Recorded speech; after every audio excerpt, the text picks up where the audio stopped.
Hello everyone, welcome to PA Commerce classes. How are you all? I hope you all are doing well.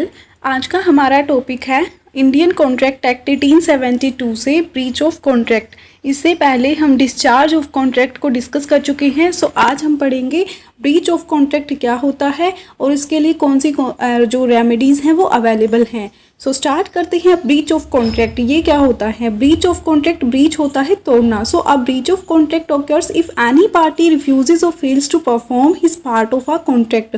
Means जब कोई एक party अपनी जो हिस्सा है कॉन्ट्रैक्ट को पूरा करने का उसको परफॉर्म नहीं करती है, एक साइड ने कर दिया, एक पार्टी ने अपनी परफॉर्मेंस को डन कर दिया, लेकिन एक पार्टी ने क्या किया, या तो मना कर दिया कॉन्ट्रैक्ट को परफॉर्म करने से या फिर वो परफॉर्म करने में फेल हो गई। सो ऐसी कंडीशन में क्या होगा, जो कॉन्ट्रैक्ट है वो ब्रीच हो जाएगा।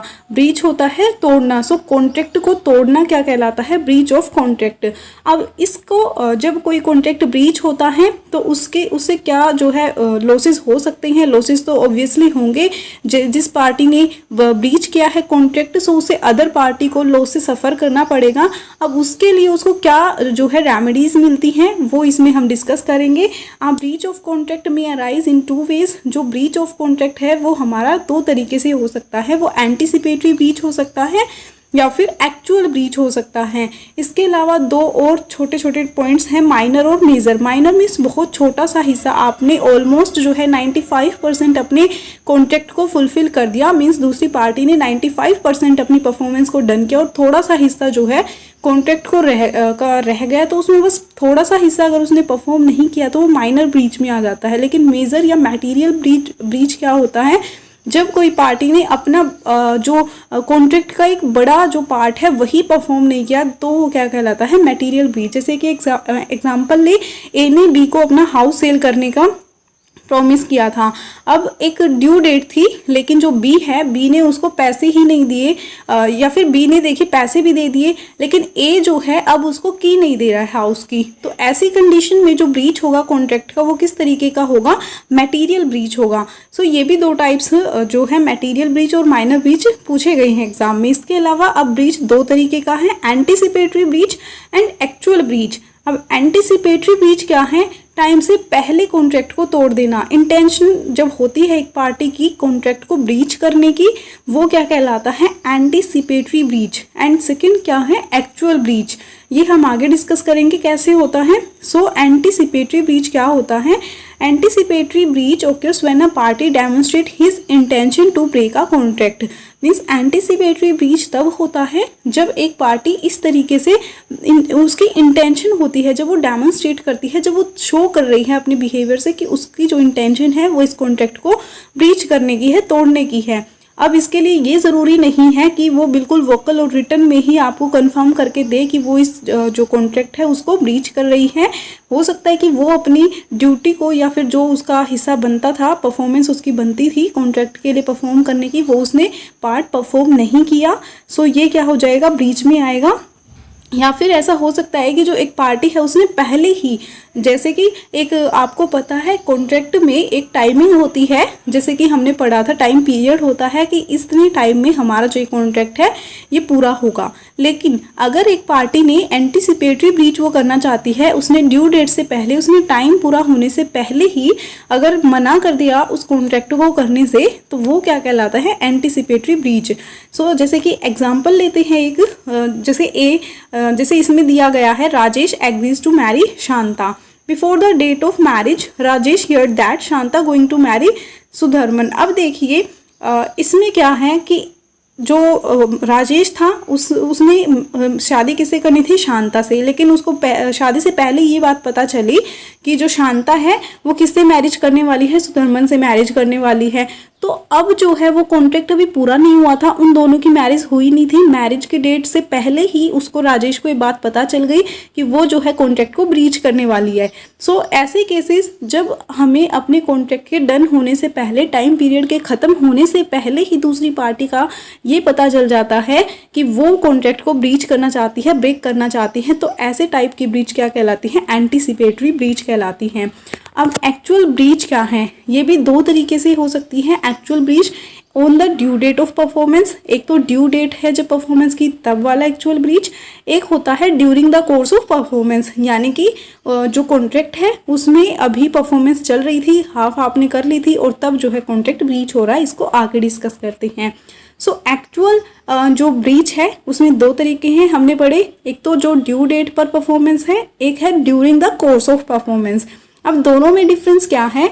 जो on the due date of performance है, जैसे कि if any party to contract refuses और fails to perform his part contract at the time fixed for performance, it is called an actual breach of contract before due date of performance.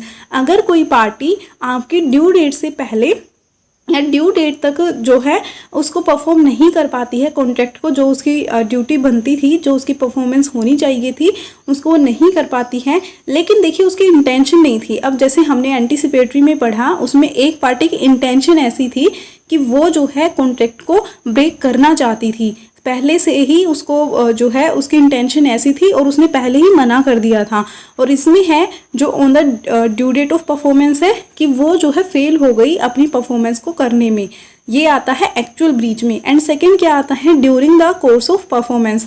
अगर एक party ने अपना कुछ हिस्सा जो है contract का वो परफॉर्म कर दिया था और कुछ हिस्सा जो है अभी उसका रहता था और अब बाकी हिस्से को वो परफॉर्म नहीं कर सकती है, तो इस टाइप का जो ब्रीच होगा वो क्या कहलाएगा? Actual breach of contract during the course of performance. ये दोनों में डिफरेंस होता है। अब हम देखते हैं कि ब्रीच ऑफ कॉन्ट्रैक्ट में क्या क्या रेमेडीज अवेलेबल हैं। अब हमने पढ़ा कि जो ब्रीच ऑफ कॉन्ट्रैक्ट है वो होता है कॉन्ट्रैक्ट को तोड़ना। अगर एक पार्टी कॉन्ट्रैक्ट को ब्रीच करती है तो ऑब्वियसली दूसरी पार्टी को लॉस से सफ़र करना पड़ेगा। अब ऐसी कंडीशन में उसका क्या इलाज है, क्या उसको रेमेडी मिलती है, इसके लिए वो हम डिस्कस करते हैं। A legal remedy is a court order that seeks to uphold a person rights or to redress a breach of the law।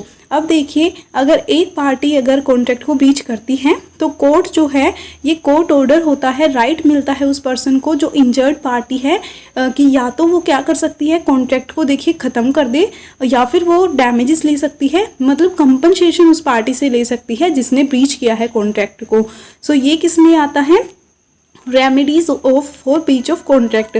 अब जो ये रेमेडी है वो ऐसी जो है मोनेटरी फॉर्म में भी हो सकती है या फिर नॉन मोनेटरी फॉर्म में हो सकती है। अब कैसे होगी वो कि या तो जो कोर्ट है वो ऐसा ऑर्डर दे सकती है कि जिस पार्टी को लॉस हुआ है उसको या तो मनी में पेमेंट की जाए या फिर जो है उसके लिए वो स्पेसिफिक परफॉर्मेंस को कि जो उसने कॉन्ट्रैक्ट तोड़ा है, कोर्ट उसको ये भी ऑर्डर दे सकती है कि अभी इसी जो कॉन्ट्रैक्ट को पूरा किया जाए। ये अब उस सिचुएशन पर, उस केस पर डिपेंड करता है कि जो दूसरी पार्टी है उसने ब्रीच किस टाइप का किया है, ब्रीच ऑफ कॉन्ट्रैक्ट किस टाइप का है। सो डिस्कस करते हैं टाइप्स ऑफ रेमेडीज। अब रेमेडीज कैसे मिलते हैं? Suit for rescission, suit for damages, suit for quantum merit, suit for specific performance and suit for an injunction. अब आगे डिस्कस करते हैं इसमें किस तरीके से हमें रेमेडी मिलती है। अब शूट फॉर रिसेशन में क्या आता है? ये जो टर्म होती है ये हमने पहले भी पढ़ी थी, ये डिस्चार्ज ऑफ कॉन्ट्रैक्ट में भी आई थी, जब एक पार्टी जो है कुछ टर्म्स को, कंडीशंस को कैंसिल कर देती है कॉन्ट्रैक्ट की, तो वहाँ पे जो कॉन्ट्रैक्ट था वो डिस्चार्ज हो रहा था। ठीक ऐसे ही यहाँ पे है कि कुछ टर्म्स को जो है कैंसिल कर दिया तो यहाँ पे क्या हो जाता है, अब कॉन्ट्रैक्ट को ब्रीच किया, ऐसी कंडीशन में अब उसको क्या रेमेडी मिलेगी ये हमने देखना है। Thus in case of rescission of contract the aggrieved और injured party is discharge from all his obligation to the contract. ये हमने डिस्चार्ज ऑफ कॉन्ट्रैक्ट वाले टॉपिक में भी पढ़ा था। अगर एक पार्टी क्या करती है, मना कर देती है, कुछ टर्म्स को फुलफिल करने से कैंसिल कर देती है, तो ऐसी कंडीशन में जो अनदर पार्टी होती है वो भी अपनी ऑब्लिगेशन से फ्री हो जाती है।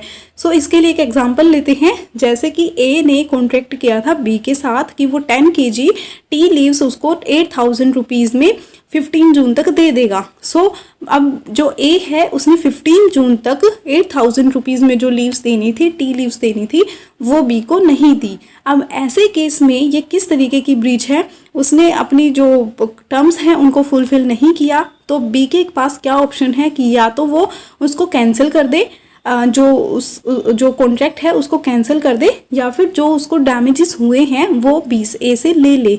अब ये था जो रेमेडीज सूट फॉर रिसेशन का एग्जांपल कि अगर ए ने सप्लाई करने का प्रॉमिस किया था, ड्यू डेट थी, इतना टाइम फिक्स था उसका, लेकिन उसने जो है टी लीव्स उसको भेजी नहीं।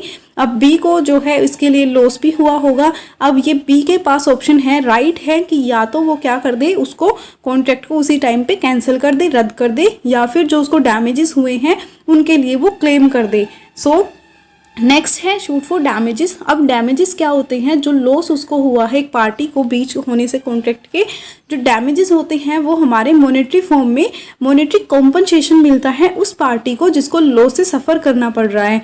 सो damages are a monetary compensation allowed to the injured party for the loss और injury suffered by him as a result of the breach of contract.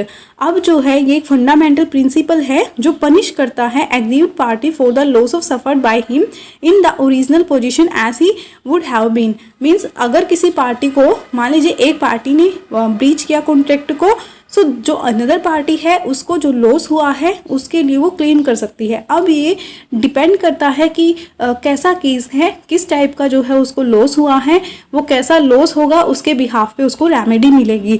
अब जैसे यहाँ पे कई टाइप के डैमेज बताए गए हैं, ordinary, special, exemplary, nominal, damage for inconvenience and discomfort, liquidated damages and penalty, stipulation for interest, four feature of security deposit. ये जो है टाइप्स ऑफ डैमेजेस हैं। मेनली अभी तक 5 जो है वो एग्जाम में पूछे गए हैं। ऑर्डिनरी, स्पेशल, एग्जाम्पलरी मीन्स एक तो है जो मान लीजिए कॉन्ट्रैक्ट को ब्रेक करने की वजह से, ब्रीच करने की वजह से जो चार्जेस लगे हैं, मान लीजिए 40 रुपीज़ की कोई एक गुड्स थी, कोई चीज़ थी, अगर ए पार्टी ने उसको ख़राब कर दिया और बी पार्टी को 40 रुपीज़ का उससे लॉस हो गया, तो वो ऑर्डिनरी जो उसके डैमेज है वो उसको पे कर देगी। सो ये ऑर्डिनरी डैमेज में आता है। अब स्पेशल डैमेज कैसे होंगे? स्पेशल डैमेज होंगे, मान लीजिए ए ने बी को अपना एक लैंड का हिस्सा सेल करने की बात की थी। अब ए ने बाद में मना कर दिया कि वो जो है लैंड सेल नहीं करेगा, तो बी जो है क्या करेगा, रेमेडी लेगा, कोर्ट के पास जाएगा, तो कोर्ट उसको ये बोलेगा कि स्पेशल परफॉर्मेंस ही इसके लिए की जाए, या फिर जो उसका चार्ज बनता है वो उसको पे किया जाए, या फिर उस लैंड को बी को ही बेचा जाए। सो इसको ये क्या मिलेगा, स्पेशल डैमेजेस मिलेगा। एग्जाम्पलरी डैमेज होते हैं जब उनको मॉनेटरी फॉर्म में मेजर नहीं किया जा सकता जिन डैमेजेस को। जैसे कि एक एग्जाम्पल लेते हैं, ए ने बी से प्रॉमिस किया था शादी के लिए, लेकिन अब ए ने मना कर दिया बी से शादी करने को। अब ऐसे केस में देखिए, जो कई बार क्या होता है कि मॉनेटरी जो कंपनसेशन है वो इतना सही नहीं रहता। अब ऐसे केस में सब चाहते कि उसको जेल हो, पनिशमेंट मिले, इस टाइप की जो सज़ा अगर चाहते हैं तो किस में आता है, एग्जाम्पलरी डैमेजेस में आता है। नॉमिनल डैमेज, मान लीजिए रोड पर अगर छोटा सा एक्सीडेंट हुआ, बस छोटा सा एक्सीडेंट होने की वजह से कोई उन्होंने दोनों पार्टीज के आमने सामने कोई बात नहीं हुई, लेकिन जिससे गलती से वो छोटा सा एक्सीडेंट हुआ है उसने नॉमिनल से चार्जेस जो हैं उसको दे दिए बिना किसी समझौते के, बिना किसी कॉन्ट्रैक्ट के, तो वहाँ पे नॉमिनल से डैमेजेस उसको मिल गए, तो बात खत्म। ये था नॉमिनल डैमेजेस। एक है damages for inconvenience and discomfort. अब इसमें कैसा आएगा कि अगर एक पार्टी को किसी अनदर पार्टी की जो ब्रीच है कॉन्ट्रैक्ट की वजह से डिस्कम्फर्ट होता है, इनकन्वीनियंस होता है, तो उसके लिए वो उसको डैमेज दे देगी, उसके लिए कॉम्पनसेशन दे देगी। जैसे कि मान लीजिए आप किसी बस में ट्रैवल कर रहे हो और जो आपका डेस्टिनेशन प्लेस था वहाँ पर उतारने की बजाय बस में जो ड्राइवर है उसने जो है गलत बीच रास्ते में आपको उतार दिया, और अब ऐसे केस में आपको इनकन्वीनियंस हुआ वहाँ से दूसरी बस लेना और आपको ट्रैवल करना। सो इसके लिए जब आपने शू किया तो उन्होंने जितना आपका जो इनकन्वीनियंस हुआ, डिस्कम्फर्ट आपको हुआ, उसके लिए डैमेज पे कर दिए। ये आता है damages for inconvenience and discomfort में। अब नेक्स्ट, जैसे कि इसके लिए एक एग्जाम्पल ही है। अब ए ने पे करने थे बी को 3 लाख रुपीज़। सो ए ने जो है बी को पैसा पे नहीं किया। अब बी जो है उसके पास वो सफ़र कर रहा है लॉस से, क्योंकि उसने जो उधार लिया हुआ था पैसा, अब उस पे उसको इंटरेस्ट देना पड़ेगा। अब ए की क्या ड्यूटी बनती है, अगर वो डैमेजेस के लिए बी शू करता है, ए के खिलाफ की कोर्ट में जाता है, तो उसको प्रिंसिपल अमाउंट तो देना ही पड़ेगा। मींस जो 3 लाख रुपीज़ हैं वो तो देने ही पड़ेंगे। साथ ही बी ने अगर किसी को इंटरेस्ट पे किया तो वो भी ए को पे करना पड़ेगा। ये किस में आता है, ब्रीच ऑफ कॉन्ट्रैक्ट, जब ए ने बी को मनी नहीं दी। सो अब नेक्स्ट डिस्कस करते हैं शूट फॉर क्वांटम मेरिट। अब ये क्या होता है, ये होता है एज मच एज अर्न, या फिर आप इसको ये भी बोल सकते हो एज मच एज डिज़र्व, कि जितना आप डिज़र्व करते हो उतना आपको मिल जाए, और in proportion to the work done, जितना आपने काम कर दिया, एक पार्टी ने काम किया है उतना उसको कॉम्पनसेशन मिल जाए, वो आता है इसमें। Right to quantum merit literally means a right to claim the compensation for the work already done. इसके लिए एग्जाम्पल लेते हैं, जैसे कि ए है, एक कॉन्ट्रैक्टर है, उसने जो है बी को कॉन्ट्रैक्ट दिया कि वो एक 3 फ्लोर की बिल्डिंग बनाए। अब जो ए है उसने बी को काम करने से रोक दिया, आधा मकान आधी बिल्डिंग बन चुकी है, उसने बी को मना कर दिया कि आगे का काम अब वो ना करे। तो ऐसे केस में बी क्या कर सकता है, बी जो है जितना काम उसने किया है उतना पैसा ए से ले सकता है। ये किस में आता है, जब उसने ब्रीच ऑफ कॉन्ट्रैक्ट, जब ए ने उसको कंस्ट्रक्शन करने से मना कर दिया, मीन्स जब जितना काम उसने किया था उतना हिस्सा जो है, उतनी कंपनसेशन, उतना क्लेम वो कर सकता है। ये किस में आता है, क्वांटम मेरिट में आता है, एज मच एज डिजर्व में आता है। सो अब नेक्स्ट है शूट फॉर स्पेसिफिक परफॉर्मेंस। अब ये क्या होता है, जैसे कि suit for specific performance means demanding the court's direction to the defaulting party to carry out the promise according to the terms of contract. अब देखिए ब्रीच ऑफ कॉन्ट्रैक्ट हमने पढ़ा, जब कोई एक पार्टी रिफ्यूज़ कर देती है अपनी परफॉर्मेंस को करने से, या फेल हो जाती है अपनी परफॉर्मेंस को डन करने में, तो वो क्या कहलाता है, ब्रीच ऑफ कॉन्ट्रैक्ट। अब ऐसे केस में दूसरी पार्टी को लॉस तो होगा। अब दूसरी पार्टी के पास ये राइट होता है कि वो कोर्ट में जा सकती है और उसके लिए रेमेडी मांग सकती है। और शूट फॉर स्पेसिफिक परफॉर्मेंस वाली रेमेडी कैसी मिलेगी कि कोर्ट उसको ये बोल सकता है, जो जिस पार्टी ने गलती की है, जिसने ब्रीच ऑफ कॉन्ट्रैक्ट किया है, कोर्ट उसको ये ऑर्डर दे सकता है कि तुम उसी कॉन्ट्रैक्ट को पूरा करो।